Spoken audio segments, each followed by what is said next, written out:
भरोसा पूर्ण हो जाता है, विश्वास पूर्ण हो जाता है, तो शिव कैसे ना, शिव कैसे ना मिले। कहीं पर भी बैठ कर आप कुबेर भंडारी को जब पुकारते हो, कुबेरेश्वर बाबा का स्मरण करते हो, तो शिव तत्व आपके करीब न होता।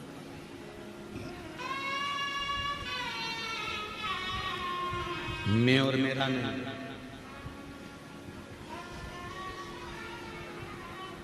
कई लोग जब ऑनलाइन कथा होती है कुबेरेश्वर धाम से, तो लोग जजमान बनते हैं अपने अपने घरों में बैठकर कथा सुन। वो नहीं आ पाते, घर में बैठकर भी जजमान बन जाते हैं। हम उनसे कहते हैं कि तुम जजमान बन गए, भले अपने घर में बैठकर जजमान बने हो, कथा सुन रहे हो, पर निश्चित है कहीं शिव जी को तुम्हारी झोली भरना होगी, इसलिए बाबा ने तुम्हें घर बैठकर भी जजमान बनाया। भक्ति, विश्वास, भरोसा, दृढ़। आयो कुबेरेश्वर बाबा के दरवाजे पर बैठो, भजन करो, शिव के छोड़कर नहीं भगना। जरा सा लड़ाई झगड़ा हुआ, घर छोड़ दिया, जरा सी कोई बात आई तो बात करना छोड़ दिया, बाबा ने नहीं सुना तो मंदिर जाना छोड़ दिया। नहीं, फाइल थोड़ी मोटी है, पढ़ने में समय लगेगा। कोई कोई पत्र इतना कठिन होता है कि हम ही नहीं पढ़ पाते, तो भगवान भी तो थोड़ा समय पे पढ़ेगा, धीरे धीरे धीरे धीरे। अब उसके पास तुमने अर्जी लगाई है, पत्र लिखा है, बोला है, तो वो भी तो धीरे धीरे समझेगा। आज का जमाना दुश्मन से डरने का नहीं है, दुश्मन से तो तुम लड़ लोगे, पर जो बनावटी जिंदगी जी रहा, अच्छे अच्छे बनकर तुम्हारे पास में आ जाते हैं, भैया जी, भाभी जी, काकी जी, काका जी करके बड़े तुम्हारे प्रेमी बनते हैं, और बाद में तुम्हें चूना लगाकर चले जाते हैं। दुश्मन से मत डरो कलिकाल में, पर बनावटी जिंदगी जीने वालों से डरो, जो बनावटी रूप रखकर तुम्हारे करीब में आते हैं और तुम्हें धोखा देकर चले जाते हैं। बनावटियों से डरो।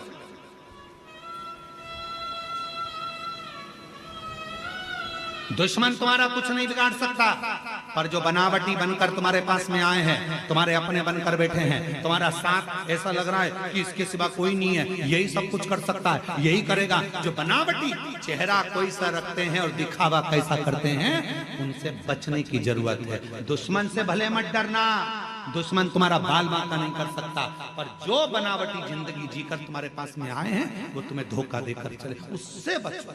और उनको पहचानना कठिन पड़ जाता है।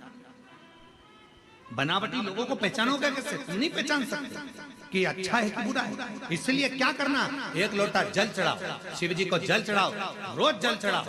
शंकर सबसे पहला काम एक करते हैं, शिव क्या करते हैं, तो के जो तुम्हारे पास बनावटी लोग रहते हैं, एक लोटा जल चढ़ाने वाले व्यक्ति के पास में जो उसका बनावटी लोग रहते हैं, उनको धीरे धीरे शंकर भगवान तुम्हारे दुश्मन को, तुम्हारे बनावटी को दूर करते चले जाएंगे, अच्छों को जोड़ेंगे, दुश्मन।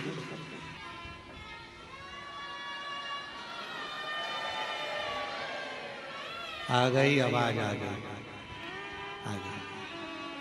बनावटी लोगों से बचिए थोड़ा सा। दुश्मन तुम्हारा बाल बांका नहीं कर सकता, पर बनावटी से बचना कौन करे? किसी ने पूछा, क्यों गुरुजी शंकर भगवान ने किसी को भी अपना अच्छा एक भी गण ऐसा नहीं बनाया जो ठीक ठिकाने का हो? शंकर जी के गणों को देखो, एक भी ठिकाने का है? अरे बोलो तो जम के। शिव जी ने भगवान नारायण के पास जाकर देखो तो जय विजय पार्षद हैं, ब्रह्मा जी के पास जाकर देखो तो उनके ये पार्षद हैं, अब इंद्र के पास जाकर देखो अप्सराएं और गंधर्व बैठे हुए हैं। शंकर जी के पास में एक भी ठिकाने का गण नहीं है, एक भी। भूत, प्रेत, डाकनी, पिशाचनी, किसी के 12 मुंह, किसी का मुंह, चेहरा ही नहीं है किसी का। कोई रेंग के चल रहा, कोई नंदी, कोई भृंगी, कोई श्रृंगी, कोई ऐसा जिसके 3 पांव, शरीर नहीं संभल रहा। भृंगी कैसा था? 3, क्योंकि माता पार्वती जी ने उसको श्राप दे दिया था, तेरे शरीर में जितना मांस है वो सब हट जा, हड्डी हड्डी पड़ेगा। तो तुमने शिव जी के गणों में देखा होगा हड्डी हड्डी का ढांचा, उसके 3 पांव है। क्यों? शिव जी ने कहा 1 पांव एक्स्ट्रा मैं तुझे दे देता हूं, गिर गया तो 3 पांव दे दिए। और वो भृंगी 3 पांव पे खड़ा। तो किसी ने एक बार इंद्र ने देख लिया उस भृंगी को, और भृंगी को देखकर शंकर जी पे इंद्र हंसने लगे। इंद्र हंसते हंसते बोले, कहने लगे गजब का काम है, इतने बड़े देव अधिदेव महादेव, अगर किसी से युद्ध हो जाए तो लड़ाई करने के लिए इन 3 पांव वालों को भेजेंगे? एक मालूम पड़े हड्डी का ढांचा कहीं पे भी गिर जाए। फिर आया समय जब इंद्र का असुरों से युद्ध प्रारंभ हुआ। शिव जी उस युद्ध में नहीं पहुंचे। शंकर भगवान ने देखा सारे देवता हार गए। तब आखिरी में शंकर जी ने कहा कि भृंगी तू जा।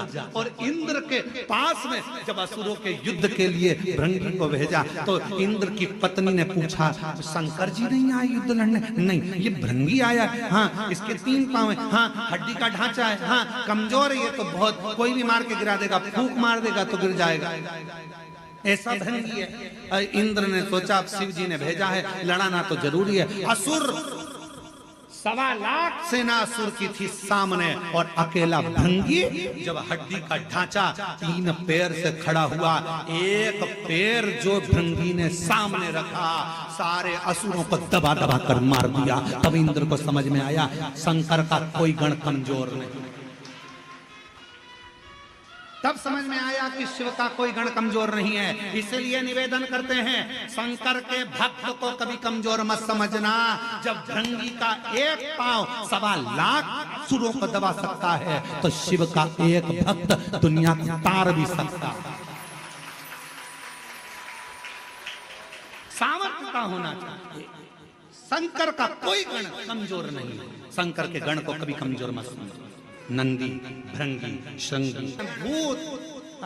अभी अभी तुम लाखों की भीड़ में एक भूत को लाके खड़ा कर दे तो सब भग जाओ।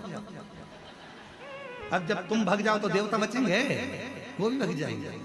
अप्सराएं वो भी भग जाएंगे, गंधर्व वो भी भग जाएंगे। शिव शंकर के इंद्र ने ये विचार कर लिया था, ये भृंगी हड्डी का ढांचा, 3 पांव, हड्डी का शरीर, क्या करे? ये इससे कोई लड़ाई होगी? इंद्र हंस कर गए थे कि शंकर जी के पास सारी सेना आड़ी टेढ़ी है, कोई काम की नहीं। क्या नंदी लड़ाई करेगा? क्या भृंगी लड़ाई करेगा? क्या श्रृंगी लड़ाई करेगा? कोई गण में इतना बल नहीं है कि वो लड़ाई लड़ लेगा। तब शिव जी ने अपना बल दिखाया 2 बार, एक बार और दिखाया। कब? जब ब्रह्मा जी झूठ बोले। जब ब्रह्मा ने झूठ बोल दिया तब शंकर जी ने अपना एक गण और प्रकट कर लिया, वो था काल भैरव।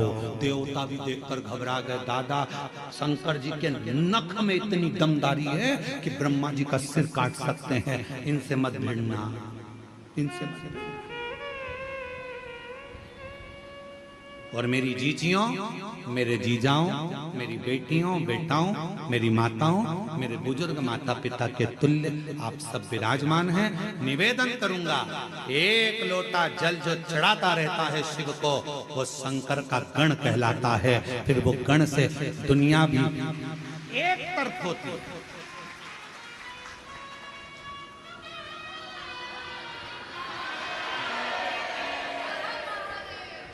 बोल बम का नारा है,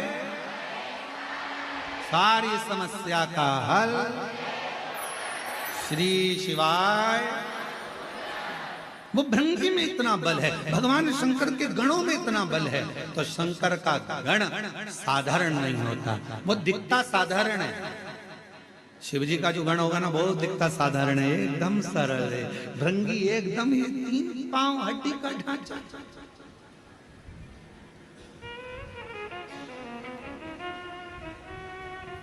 दिखता सरल है, इसमें कुछ भी नहीं है, दमदारी नहीं है, बिल्कुल ऐसा रहता है, ऐसा इतना सरल दिखे ही नहीं। नंदी कितने सरल, कितने लोग जाते हैं मंदिर के अंदर दर्शन करने के लिए, पत्थर का नंदी बाहर रहता है। दर्शन करें नंदी के, बोलो तो जम के। पत्थर का नंदी बाहर रहता है, लोग दर्शन करते हैं, सोचते हैं, विचार करते हैं, नंदी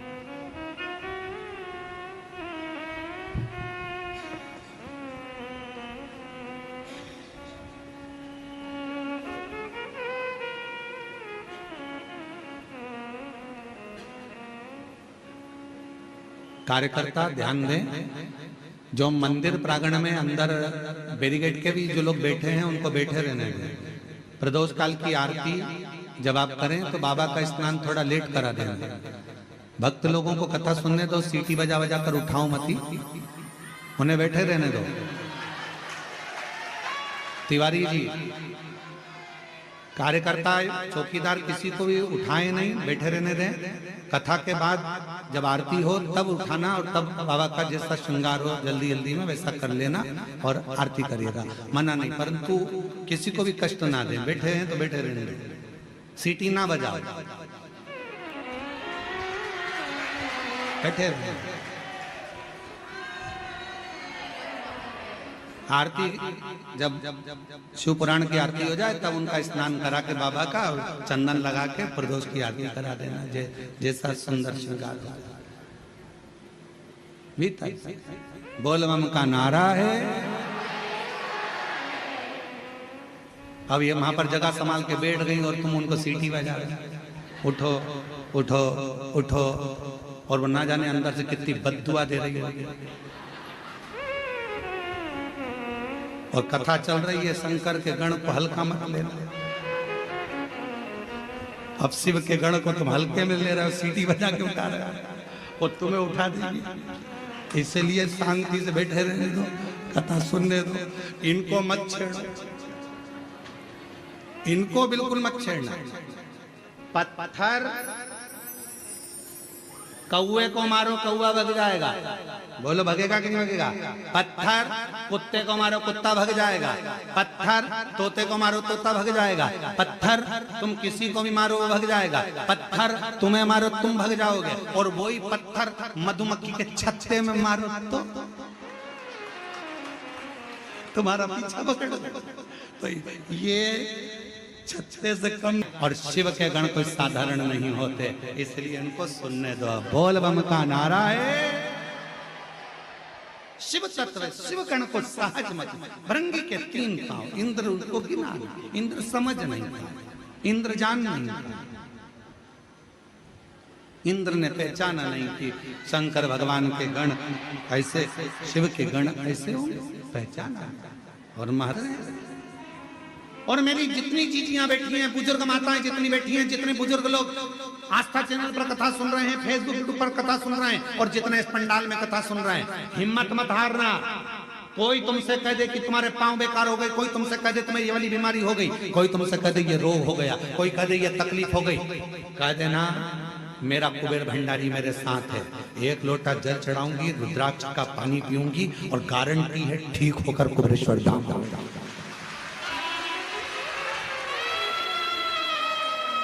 स्वयं गारंटी दो, मैं गारंटी लेती हूं कि मैं एक दिन चलकर कुबेरेश्वर बाबा के धाम पहुंचूंगी। बीमारी मेरी कटेगी। कोई कह दिया कैंसर का रोग हो गया, कोई कह दिया ये हो गया, कोई कह दिया वो।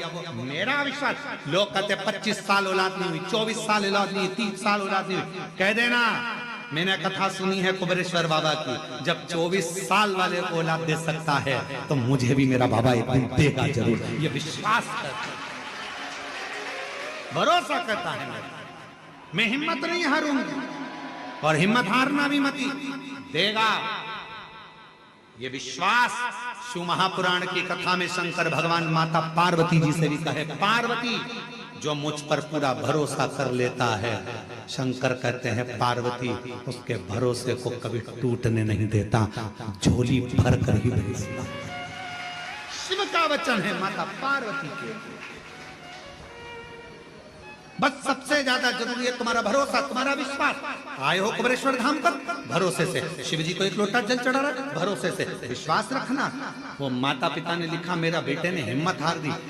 12 साल पहले इंजीनियर बना था, और 12 साल तक जिस इंजीनियर की जॉब ना लगे तो लग जाएगी क्या? विचार करो जरा, पूछो उन इंजीनियरों से क्या लग सकती है। उसने हिम्मत हार दी। फिर माँ ने कहा हिम्मत मत हार, सियोर वाला बाबा कहता है मेहनत कर, और बाबा के मंदिर में झाड़ू पोछा कर आया। 6 अगस्त की कावड़ 2025 में भर कर गया, और 4 सितंबर को नौकरी लग गई। ये शिव कृपा, ये शंकर की उदारता। हिम्मत मत हारना। कोई कह दे कि ऐसा हो गया, शांति रखो, सब अच्छा होगा। दुख आया धीरे से कटेगा, टेंशन सुनिए जरा। सती जी की बहनों की दशा देखिए जिन्होंने सती मां से बात नहीं की। कामदेव की पत्नी रति, कामदेव जी की पत्नी रति सती माता से बात तक नहीं करी और कामदेव जलकर भस्म हुआ तो रति रोती रोती शंकर जी के चरणों में पड़ी, मेरे पति को वापस दे दो। प्रजापति ने अपमान करा तो दक्ष प्रजापति का सिर कट के बकरे का लगा। बहनों ने नहीं पूछा तो बहनों की भी गति बिगड़ गई। सती मैया से बात तक नहीं करी। धन के साथी हजारों हैं जब धन ही नहीं तो, सुख के साथी हजारों हैं जब दुख पड़ा तब कौन कौन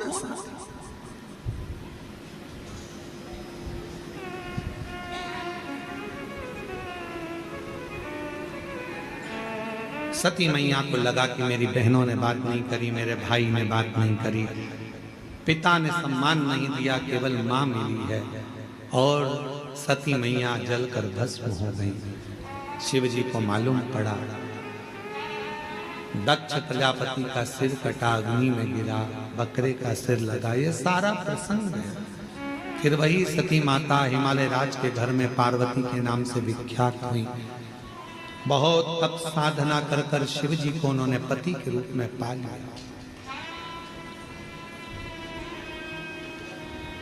पति के रूप में प्राप्त किया।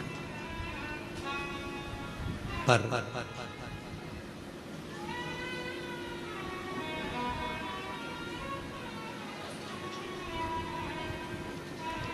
शिव की भक्ति का गुण तत्व व्यक्ति के माता पिता से आता है। आप जितने लोग कथा सुन रहे हो ना, ऑनलाइन टीवी के सामने आप जितने कथा सुन रहे हो, मंदिर कुबेरेश्वर बाबा के इस धाम में, तुम्हारे माता पिता पूर्व में जरूर शंकर जी की आराधना करे होंगे, इसलिए तुम सबका मन भी शंकर में लगा।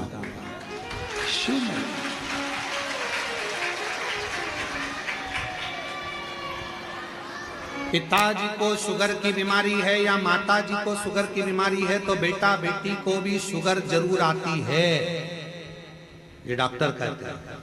माता पिता को बीपी की बीमारी है तो बच्चों को भी बीपी आता ही है। उसी तरह माता पिता के दिल में शंकर बसता है तो बच्चों के दिल में भी शिव बसता जरूर है। शिव बसता है।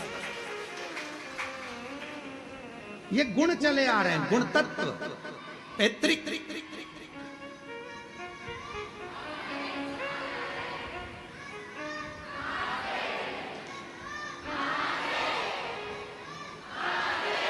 कहां से बोल रहे हो? खड़े तो हो,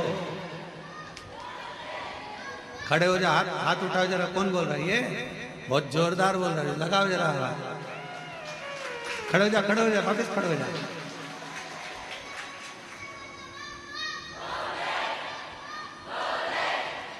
वापिस तो खड़े हो। देखिए पार्वती मैया शिव को प्राप्त कर ली हैं, भगवान शंकर का स्मरण है। आगे चरित्र वर्णन आता है। भगवान देवादिदेव महादेव की कथा कहती है। पार्वती और शिव जी का विवाह होने का एक कारण और है कि भगवान शंकर द्वारा कथा का विस्तार। अमरनाथ जी की कथा मां सती माता पार्वती को शिव श्रवण करें, शिव श्रवण करें। और शिव महापुराण की कथा कहती है जब भी मौका मिले तो शिव पुराण अवश्य सुनो। हम आप लोगों से भी कहेंगे जो बिहार के हैं, झारखंड के हैं, छत्तीसगढ़ के हैं और आसपास के क्षेत्र के हैं, उनसे कहेंगे कि 14 नवंबर को देवघर में बाबा जी के घर में, बाबा वेदनाथ के यहाँ देवघर में शिव महापुराण की कथा है। 7 दिन